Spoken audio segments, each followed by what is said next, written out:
依据相关法规嘛，就是给他处罚人民币3万元整。仅因为扔了2袋垃圾，农民工竟被城管罚款3万元，而事件的处理方式更是让人难以理解和接受。据了解，当时贵师傅扔垃圾时，城管就在旁边摄像取证，但他们并未及时制止，而是选择了坐等罚款。这样的行为不禁让人疑惑：如果城管的目的是保护环境，那么在农民工扔垃圾之前，他们完全可以上前制止，避免不必要的罚款。然而他们却选择了袖手旁观，直到农民工扔完垃圾后才进行处罚。这样的做法显然无法让公众信服，反而引发了对城管执法方式的质疑。这期视频后面更有看点，为了及时回家剪出来更新，所以我在瓜子二手车上买了台比亚迪汉，只花了9万多。现在新车掉价快，上瓜子买二手特划算。年底瓜子有100亿补贴活动，5万多就能买奔驰、宝马、比亚迪。瓜子每台车都经过官方专业检测，要是有旧车，还能上瓜子拍卖。买卖二手车上瓜子就对了，赶紧点开评论区看看吧。更为讽刺的是，通过画面可以清晰地看到，四周已经垃圾遍布，而城管却口口声声他们每日都来这里巡逻。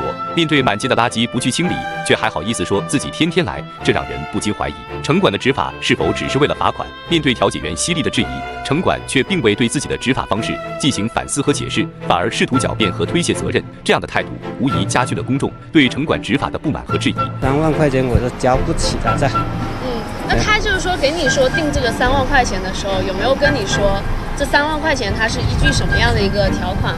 没有。据贵师傅所述，当时得知自己被罚3万块后，他先是满脸的震惊与不解，缓过神后便向城管多次求情，但城管却铁了心要执行罚款，甚至将他的面包车当场扣押。他说要3万块钱这个处理，罚是可以重新少罚一点是可以接受的，是吧？